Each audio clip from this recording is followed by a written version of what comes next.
আমার চুপ করে থাকা মানে বারবার বলছি এটা কোনো দুর্বলতা নয়। আমি নতুনত্বের রাজনীতি চাই। আমি শিবচরের কোনো প্রতিহিংসা আধিপত্যের রাজনীতি আগামীতে দেখতে চাই না।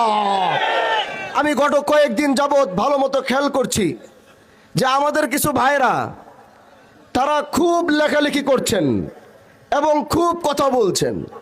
তারা অন্য কেউ নয়, তারা আমার শিবচরের বিএমপি ভাইয়েরা। কিন্তু আমি তাদেরকে একটা কথা বলতে চাই, আপনারা কি এটা মনে করছেন না যে আমি হানজালা নির্বাচিত হওয়ার পর আমার একটা নেতৃবৃন্দ কারোর সাথে কোনো খারাপ ব্যবহার করে নাই? আমার একটা নেতৃবৃন্দ কাউকে হুমকি ধামকি দেয় নাই।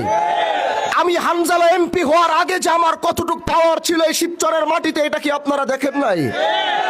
তাহলে আপনারা কি মনে করছেন আমি চুপ করে আছি কারণ আমি শান্তি চাই? আমি শিবচরের প্রত্যেকটা মানুষকে নিয়ে কাজ করতে চাই। আমি শিবচরের প্রতিটা দলের সদস্যদেরকে নিয়ে কাজ করতে চাই। আমার চুপ করে থাকা মানে আমার কোনো দুর্বলতা নয়। যদি মনে করেন হানজালার চুপ করে থাকা দুর্বলতা, তাহলে সেটা আপনাদের ভুল, আপনাদের চিন্তায় ভুল ধরেছে। হানজালার চুপ করে থাকা মানে হানজালা শিবচরের মাটিতে শান্তি চায়। এজন্য বলছি, আসুন ভালোবাসা নিয়ে কাজ করি, আসুন কাঁধে কাঁধ মিলিয়ে কাজ করি। আমার জায়গায় যদি আজকে অন্য কেউ হতো তাহলে আপনাদের কাউকে বাড়ি ঘরে থাকতে দিত না। আমার জায়গায় যদি অন্য কেউ হতো কাউকে ঠিক মতো চলতে দিত না, বাড়ি ঘর থেকে বের হতে দিত না। আমি আপনাদের বাক স্বাধীনতা দিয়েছি, আমার নামে লেখালেখি করবেন, আমি সেই স্বাধীনতা শিবচরের মানুষকে দিয়েছি। আগের এমপির বিরুদ্ধে দেশের একজন কেউ কলম ধরতে পারে নাই। আমি এই শিবচরের মানুষকে সেই বাক স্বাধীনতা দিয়েছি। গঠনমূলক যদি সমালোচনা থাকে আপনারা করেন, আমার কোনো আপত্তি নাই। আমি শিবচরের সাংবাদিকদেরকে আমি সেই বাক স্বাধীনতা দিয়েছি, সেই কলম চালানোর অনুমতি দিয়েছি। তুই গঠনমূলক আলোচনা হয়, আপনারা আমার বিরুদ্ধে উঠান। আমি জবাবদিহিতার মধ্যে থাকতে চাই, আমি জবাবদিহিতার বাইরে কোনো কাজ করতে চাই না। এজন্য প্রিয় ভাইরা আমার, আমরা সুন্দর একটি সমাজ চাই, ইনসাফ ভিত্তিক একটি সমাজ চাই। আমি এই দেশে অন্যায় অবিচার দুর্নীতি মুক্ত করতে চাই। আমি বারবার বলছি, যারা চাঁদাবাজি করছেন, আমি বারবার বলছি, যারা অন্যায় করছেন, মাদক ব্যবসা করছেন, শুধু রমজান দেখে একটু ছাড় দিচ্ছি, ভালো হয়ে যাওয়ার সুযোগ দিচ্ছি, কিন্তু মনে রাখতে হবে ঈদের পরে চাঁদাবাজদের আগুন ধরিয়ে দিব আমি। একজন চাঁদাবাজ এই শিবচরের মাটিতে থাকতে পারবে না।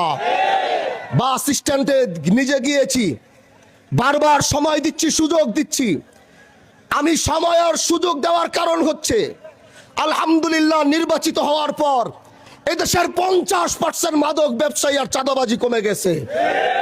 হিন্দু ভাইরা আমার কাছে ওই দিন এসে আত্মত্যাগ আর খুশি নিয়ে বলেছে, ভাই স্বাধীনতার পর এত সুন্দর করে আমরা ব্যবসা করতে পারি নাই, আজ আপনি নির্বাচিত হওয়ার পরে মাথা উঁচু করে ব্যবসা বাণিজ্য করছি, চাঁদা চাওয়ার কেউ সাহস পাচ্ছে না।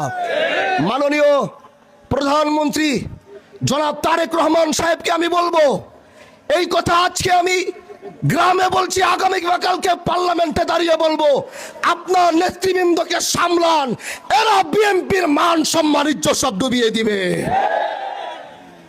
যদি কন্ট্রোল করতে না পারেন তাহলে তারা আপনাদের আগামী রাস্তা রুদ্ধ করবে।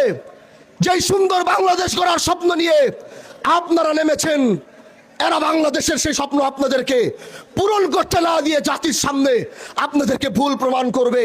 এজন্য কাঁধে কাঁধ মিলিয়ে আগামীর বাংলাদেশ, আগামীর শিবচর গড়ার জন্য প্রস্তুত আছি তো ইনশাআল্লাহ। আমরা নেতা নিয়ে চলি নাই, আমরা কর্মী নিয়ে চলেছি। আমাদের পাওয়ার কোনো নেতার মধ্যে ছিল না, আমরা সাধারণ জনগণ নিয়ে চলেছি। আর আমরা যে বিজয় হয়েছি, এটা সাধারণ জনগণ নিয়ে বিজয় হয়েছে, কোনো নেতা নিয়ে নয়। শিবচরের মাটিতে বড় বড় দলগুলো একসাথে হয়েছিল আমাদেরকে বৃদ্ধাঙ্গুল দেখানোর জন্য, কিন্তু শিবচরের মানুষ তাদেরকে বৃদ্ধাঙ্গুল দেখিয়েছে।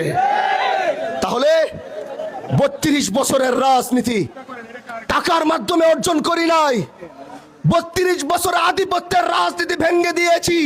এটা কোনো টাকার মাধ্যমে নয়, এটা একমাত্র ভালোবাসার মাধ্যমে করেছি।